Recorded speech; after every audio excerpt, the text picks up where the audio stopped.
пещерата, на места вътре е по-тясно и хлъзгаво, трябва да се наведем по-ниско и да бъдем внимателни. Тази желязна врата е вход и изход. От тук ще влезем, от тук ще излезем, тя не се заключва. Има едно резе, което се издърпва настрани. Ако решите да излезете по-рано, ще отидем в най-студената зала в предверието. Движим се всички заедно като една група. Аз се казвам Силвия и ще бъда вашия екскурзовод. През цялото време може да ми задавате всякакви въпроси. На входа ще проверя билетите. Моля, последвайте ме. Влизаме в пещерата.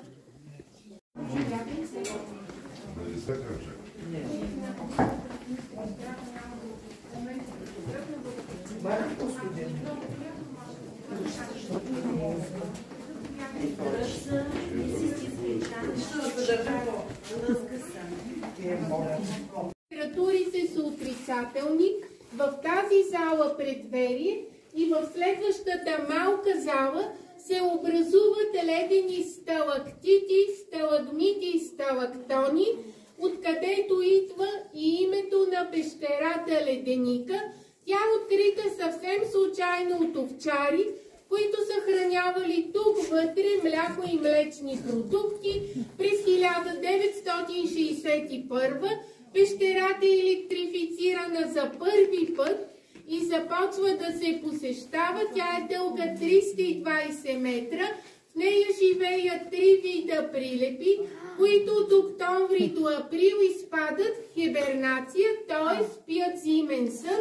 Тук на тъмно живее и пещерния бръмбър, нарича се светломразец. Името му идва от това, че мрази не обича светлината. Той е много малък сляп и живее на тъмно. Ако се освети, тялото му става прозрачно и бяга много бързо, затова няма как да го видим, но в интернет, ако напишете бръмбърчето светломразец, може да видите как изглежда. Пещерата не е обитавана от праисторически хора. Сега, моля, погледнете тук пред вас. Това е тунела Плазнята.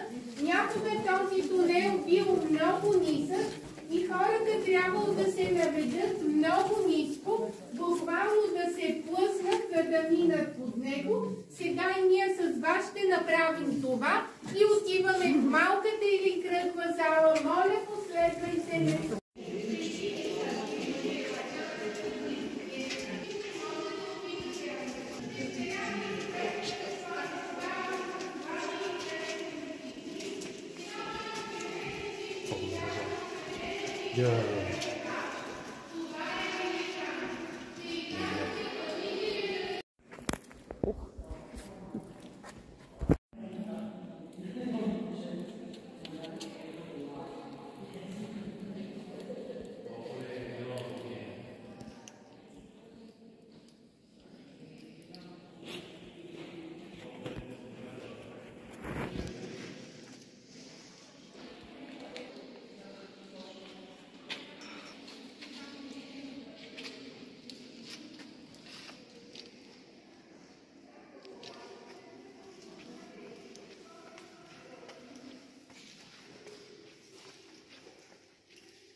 Lăsa.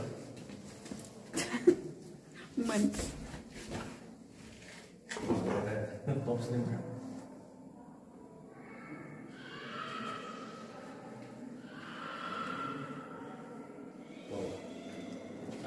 Dragul meu. Dragul meu.